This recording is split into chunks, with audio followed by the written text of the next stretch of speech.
This was my game against Howell of Britain. Howell is a very good, is a great commentator. I enjoy his shows, and basically he has a lot of knowledge and content. So let's start. I'll play knight 3, going for the English setup here. Knight f6, as black, c4, g6, g3, g7, bishop g2, c5, c3, knight c6, d4. Symmetrical setup. I castled, rook e8, and Howell captured on c5, which in my opinion I thought that wasn't so bad for black, and it just gave me time to play queen e5, f5, put pressure on the c5 pawn. He played queen d2, captured the pawn on d5, and he played b3. So b3 was quite brave because, first of all, as you can see, we have this bishop on this strong diagonal. So what did it give an option? Usually black likes, I mean, when you're playing an opening, you have to fight for the center. And the best way to fight for the center is with pawns, right? So at this point, I decided to play d4. Because, for example, if he captures this rook on a1 is hanging at the end of the day. So because of that threat, I played knight a4. I went queen b4.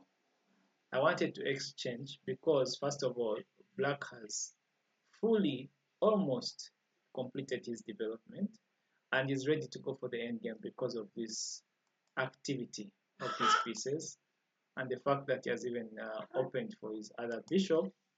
Black is perfectly fine. So captured,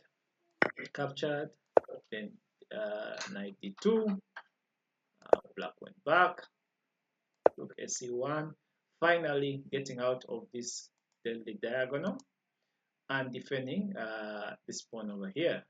So I captured. The point is that this move, b5 is there, but the problem is that also white will have this knight that will be free. So basically, I had to develop my last minor piece, complete development, when bishop e6. Now, Howell played rook c1, rook c1, right?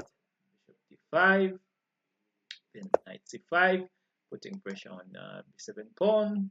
So I chased the knight with b6, of course. Otherwise, it's better than just defending the pawn with rook b8. It would be so passive. So I just had to develop my pawn and attack the knight at the same time, gaining tempo on the knight. I'll play knight c3. Now, at this point, black has fully developed his pieces. He has full control of the e4 square. His bishop is active. This knight might be weak, but it can be solidified with the rook c8. White's pieces are not properly placed. This knight on d3 probably maybe can move here on f4 and become active. But at the same time, his knights are not, this is not the best square for the knight, basically. So this wouldn't be so good. So basically, black played d8, just put pressure on the center, c3, knight e4. Now at this point, much as black is exchanging pieces, he is weakening white's capability to control the center. King, bishop times g7, king g7.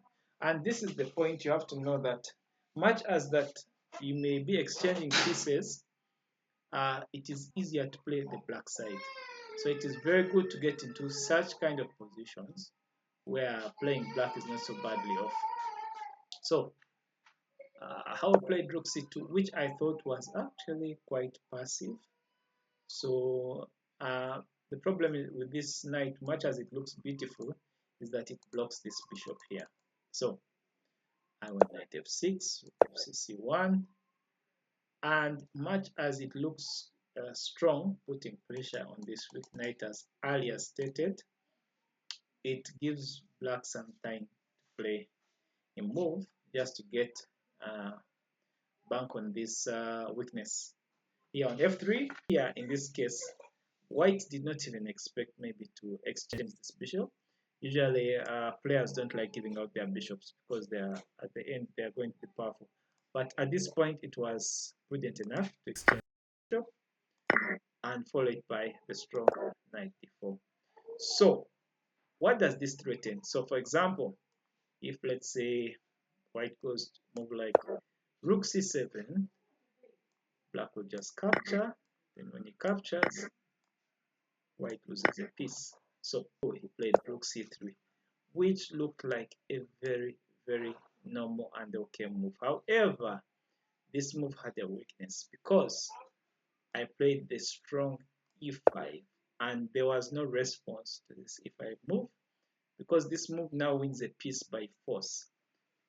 Wins a piece of material, sorry, by force.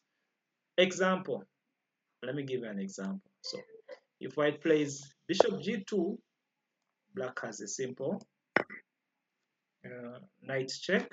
If white plays e3, then the simple knight check, and probably move like this. And you've lost a piece. It is just lost. e5. If he plays, let's say knight e1, yeah.